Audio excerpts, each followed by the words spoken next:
At family dinner my parents said, "Nobody here needs you anymore." So I smiled, left the table and canceled the $15,000 monthly support that was keeping their house from foreclosure. Hey family, your support keeps these stories alive. Subscribe, say hi in the comments and tell us your city or country. Let's get into today's story. The text from Mama came at 2:47 p.m. on a Tuesday. Family dinner Sunday. Be here at 5. Don't be late. No, please. No, we miss you. Just a command, like I was still that little girl who jumped when she said jump. I stared at my phone screen in my corner office on the 42nd floor, watching the city sprawl below me like a kingdom I'd built brick by brick. My assistant knocked softly, reminding me about the board meeting in 10 minutes. I'd been sending that monthly transfer for 3 years now. $15,000 automatic withdrawal, first of every month.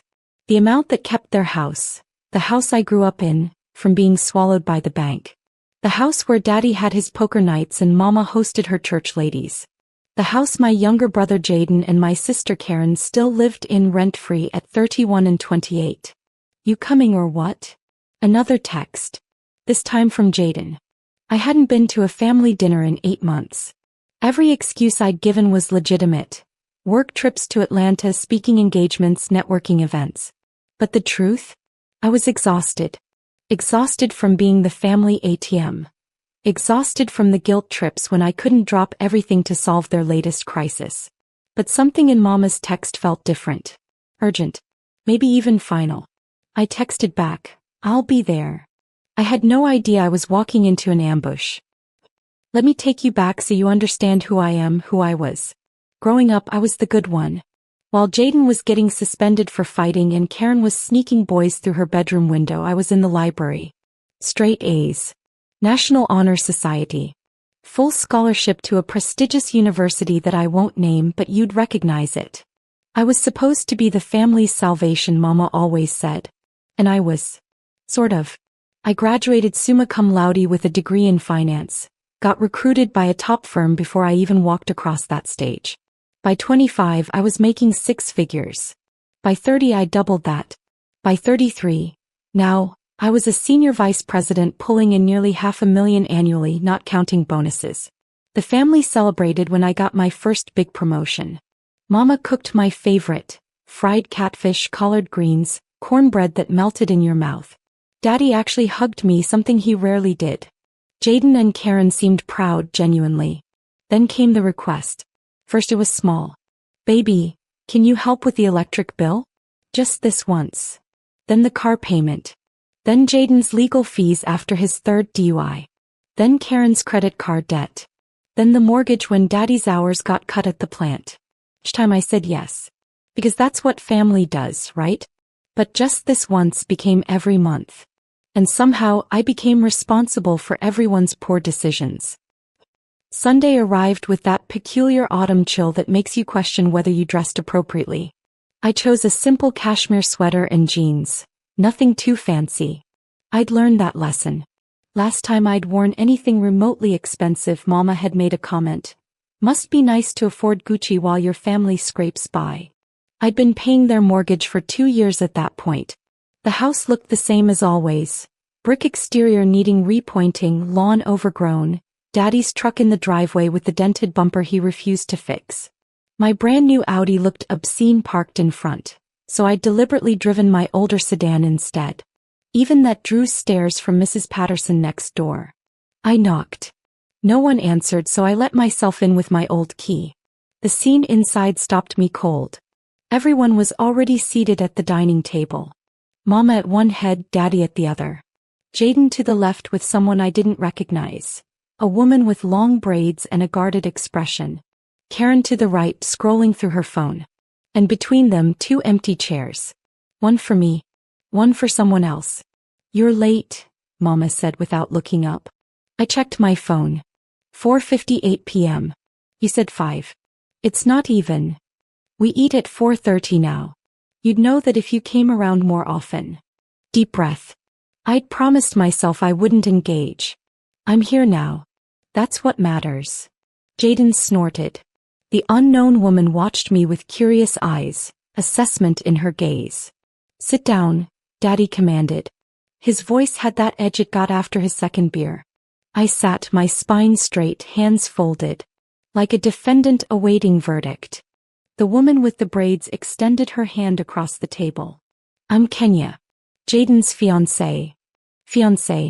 My baby brother was engaged and this was how I found out. I shook her hand, managed to smile. Congratulations. I had no idea. When did this happen? 3 months ago, Jaden said, that defensive tone he always used with me sharpening his words. We've been planning the wedding. Would have told you sooner, but you're always too busy. 3 months. I'd sent him $2,000 for car repairs 6 weeks ago. I'm happy for you both, I said, meaning it despite the sting. Kenya seemed nice, though her eyes held a wariness that told me she'd been briefed about me. The stuck-up sister with money who thinks she's better than everyone. Mama started bringing out dishes, her Sunday best. Baked chicken, macaroni and cheese, green beans, rolls.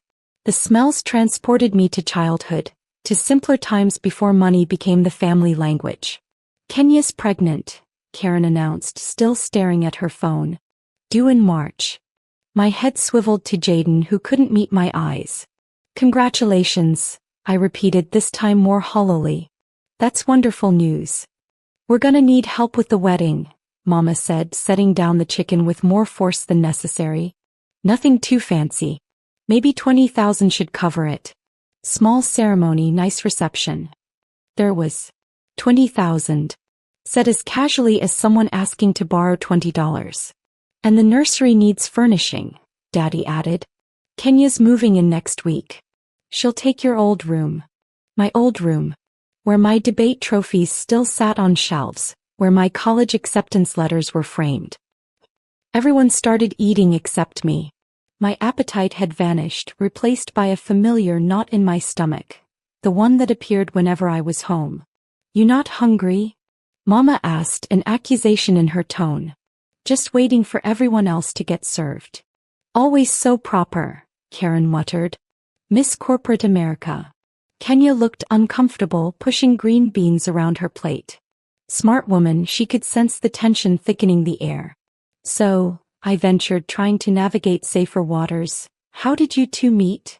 Jaden's face softened slightly. At the barbershop.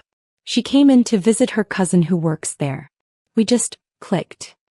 He was so sweet, Kenya added, her hand finding his. Different from what I expected after. She trailed off, but I caught Mama's warning glance. After what? After whatever story they told her about me. That's beautiful, I said. Love finds us when we least expect it. Speaking of love, Daddy interjected, his fork scraping against the plate. When you gonna find somebody? You're 33. Clock's ticking. Or you too busy making money to make a family? The words hit like pellets. I'd actually been seeing someone. David, a lawyer I'd met at a charity gala. But I'd learned long ago not to bring anyone home until it was serious. The last boyfriend I'd introduced to them had been interrogated like a suspect, asked about his salary before his last name. I'm dating someone, I offered carefully. He rich? Jaden asked, grinning. Bet he is. You only deal with people on your level now. That's not fair. Isn't it? Karen looked up from her phone finally. When's the last time you came to one of my art shows? Or asked about my life? The room had shifted. I could feel it, the way a gazelle senses the lions closing in. This wasn't a family dinner. This was a trial. I ask about your art all the time, I said to Karen, keeping my voice level. I bought 3 of your paintings last year. Because you felt sorry for me. Not because you actually cared. That's not true. I have them hanging in my apartment. Your expensive apartment that you've never invited us to, Mama interrupted. You ashamed of us? Is that it? My heart was hammering now. You know that's not true. The building has security protocols, guest lists. Excuses, Jaden said. Always excuses with you. Kenya shifted uncomfortably and I caught her whispering to Jaden, Baby, maybe we should. No, he said firmly. She needs to hear this. We all been tiptoeing around it for years. Daddy leaned back in his chair, arms crossed, watching. He always let Mama orchestrate these things, then backed her up when needed. A united front against me. Hear what exactly? I asked, my lawyer voice emerging. Calm, professional, deadly. That you think you better than us, Karen said, gaining courage from Jaden's lead. That you look down on us from your fancy office with your fancy job. I have never. You have. Mama's fist hit the table, rattling the dishes. Every time you write one of those checks, I can see it in your eyes. Judgment. Like we're charity cases. Like we're beneath you. I help because you're my family. Because I love you. Love. Daddy laughed, bitter and cold. You don't know what love is. Love is being here. Love is showing up. Not throwing money at problems and disappearing. I stood up, chair scraping against the floor. You want me to show up? I've been showing up. I paid for Jaden's lawyer when he got his third DUI. I paid off Karen's $15,000 in credit card debt from her art supplies. I've been paying your mortgage for 3 years. And you never let us forget it, Mama hissed. Every conversation it's hanging there. What you've done for us. How much you sacrifice. Because it's true. I work 60-hour weeks to afford helping you. Nobody asked you to do all that, Jaden said. You did it to feel superior. To have something to hold over our heads. My hands were shaking. This wasn't happening. This couldn't be happening. You asked, I said quietly, dangerously. Every single time you asked. Sometimes you begged. Do you remember, Jaden? When you called me crying because you were going to jail, and I wired $5,000 in 20 minutes to your lawyer? That's different. How? How is it different? Kenya stood up. I think I should go. This is family business. No, stay, Mama commanded. You're family now. You should see what she's really like. All high and mighty, throwing money around to make herself feel important. I looked at Daddy, searching for an ally for sanity. He met my gaze and shrugged. You did distance yourself. Can't deny that. Money changed you. Money. I laughed, a harsh sound even to my own ears. Money didn't change me. Need changed me. Constant, relentless need. Every month something new. And I gave because I thought that's what families do. We didn't need your money, Karen said. We needed you. Where were you when I needed you? The words erupted from somewhere deep. Where were any of you when I was working 3 jobs to get through college because my full scholarship didn't cover living expenses? When I was eating ramen for weeks because I sent you grocery money, Mama? Mama's face hardened. That was your choice. Nobody told you to go to some fancy school. You could have stayed local, stayed with family. And done what? Work at the plant like Daddy? I wanted more. I wanted to build something. And I did. And somehow that makes me the villain. You left us behind, Jaden said, standing now too. You got successful and forgot where you came from. I send you $15,000 a month. How is that forgetting? Money isn't everything. Karen shouted. It is when you're asking for it constantly. I fired back. Silence. Heavy, suffocating silence. Then Daddy spoke, his voice low and final. Nobody here needs you anymore. The words landed like bullets. Clean. Precise. Fatal. I stared at him, at all of them. Mama nodded in agreement. Jaden looked away but didn't contradict. Karen crossed her arms, defiant. Only Kenya looked distressed, a hand over her mouth. What did you say? I whispered. You heard me, Daddy repeated louder now. We don't need you. We don't need your money or your judgment or your superiority complex. We were a family before you got rich and will be a family after you're gone.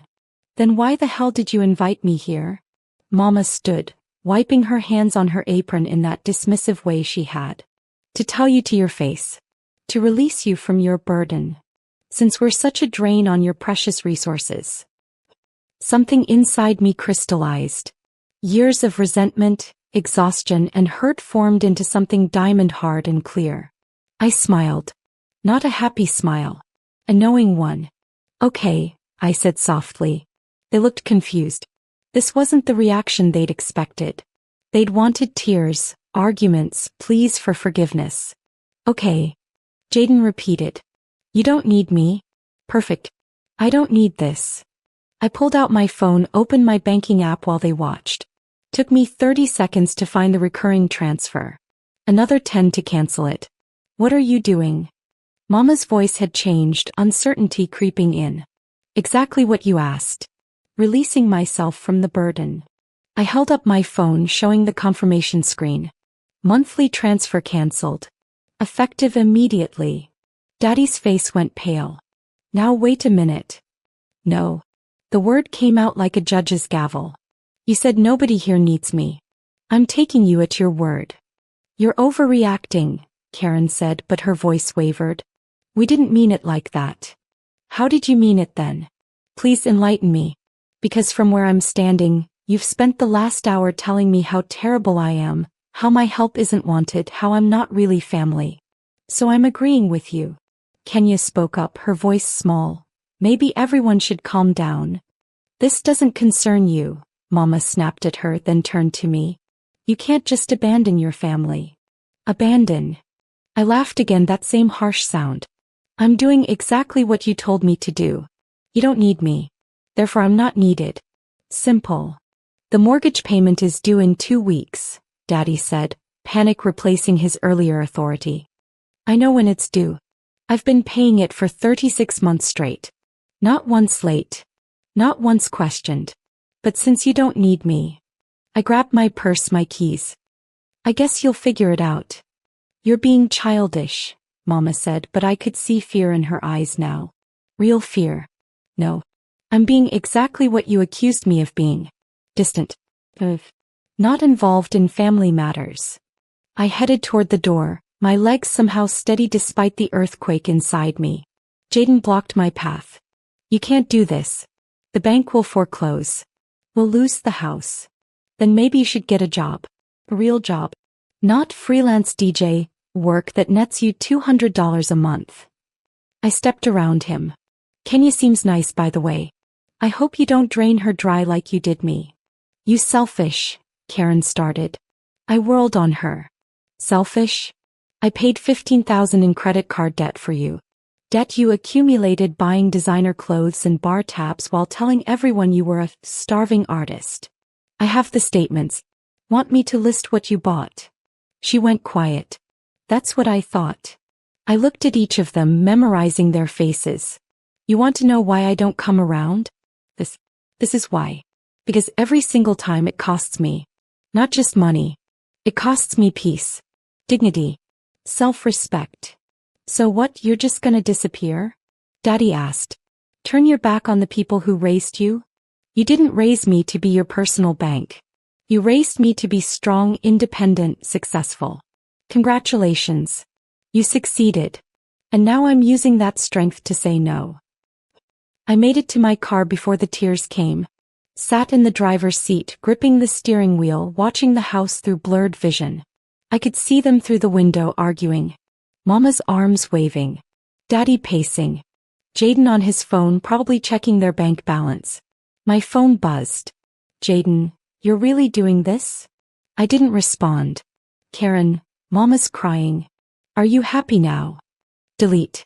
Even Kenya. I don't know what happened before I got here, but they really do need that money. Please reconsider. I turned off my phone. The drive home took 40 minutes, but I don't remember any of it. Autopilot carried me to my building, through the lobby where the doorman greeted me with his usual smile, up the elevator to the 23rd floor, into my apartment that suddenly felt cavernous and empty.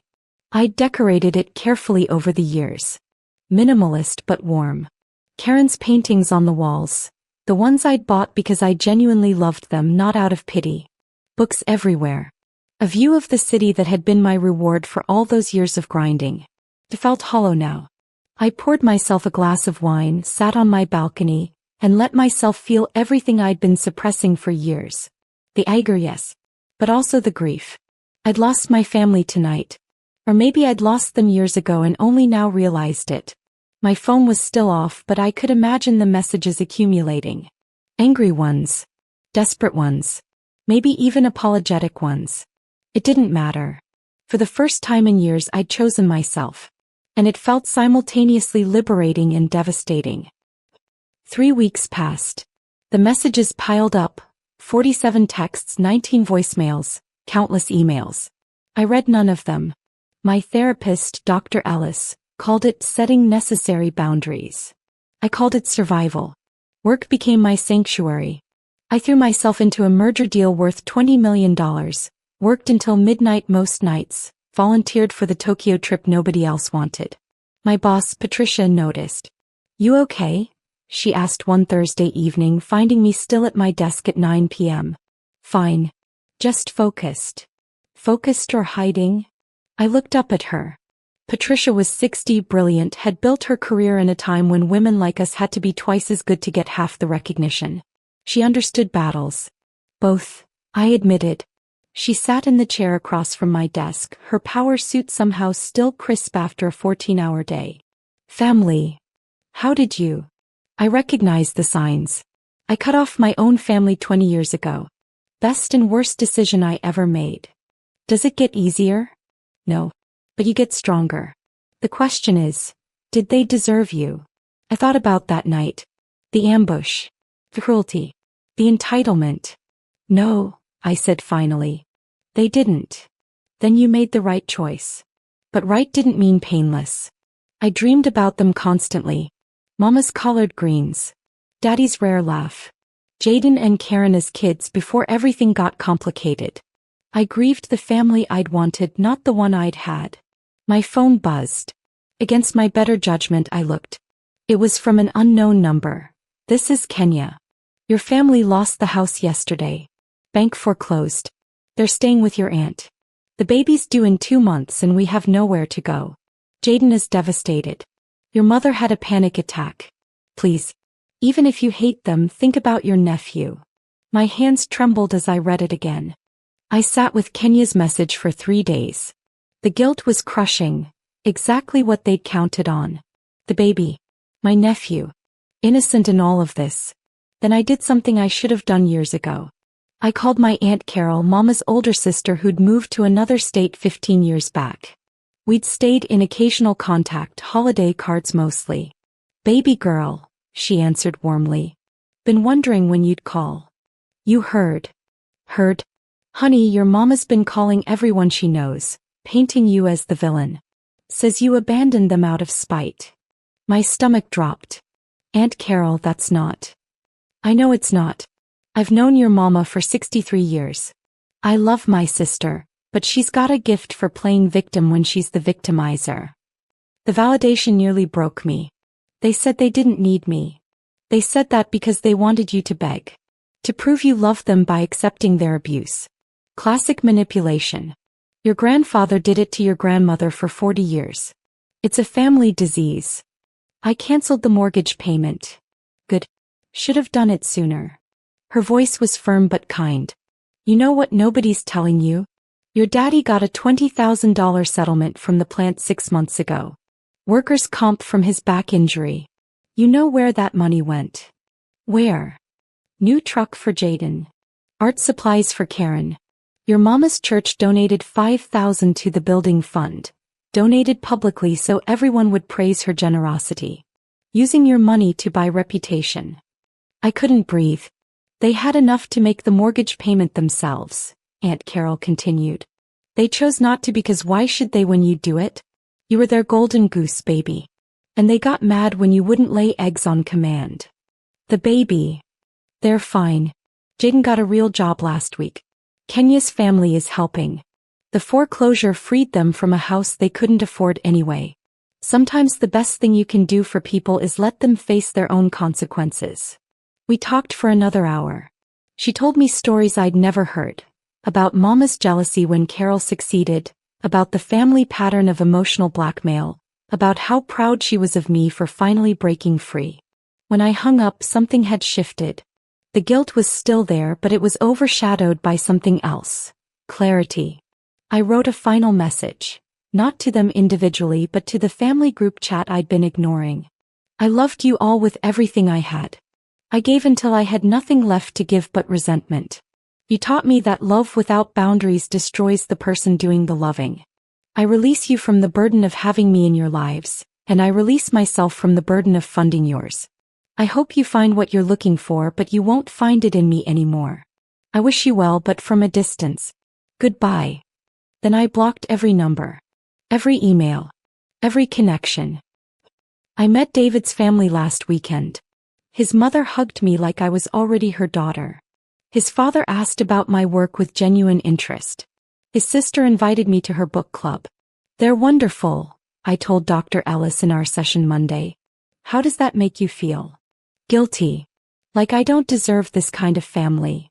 Or maybe, she suggested gently, you're finally experiencing what family should have been all along. I'm not over it. Some wounds don't heal, they just scar. I still think about them. Wonder if Karen sold any paintings. Jaden is a good father. Mama regrets that night. But I don't break. Not anymore. I donated $50,000 to a foundation that helps young Black women in finance. Mentored 3 college students through their internships. Built a life that nourishes instead of depletes me. Someone asked me recently if I regret that night walking away from the table. Oh, I regret not doing it sooner. They taught me that family isn't who shares your blood. It's who respects your boundaries. Who celebrates your success instead of resenting it. Who loves you without conditions or calculations. I thought I'd lost my family that night. I was wrong. I lost people who happened to be related to me. My real family, the one I'm still building, would never have needed to be lost in the first place. And that truth, painful as it is, set me free. If you've ever felt like the family ATM, like your worth is measured in what you provide rather than who you are, I want you to know, you're not alone. Setting boundaries doesn't make you cruel. It makes you human. And sometimes the most loving thing you can do is say no to them and yes to yourself. This story reflects the difficult reality many face when family relationships become transactional. Remember, therapy helps. Boundaries heal. And your peace is worth protecting no matter who demands you sacrifice it.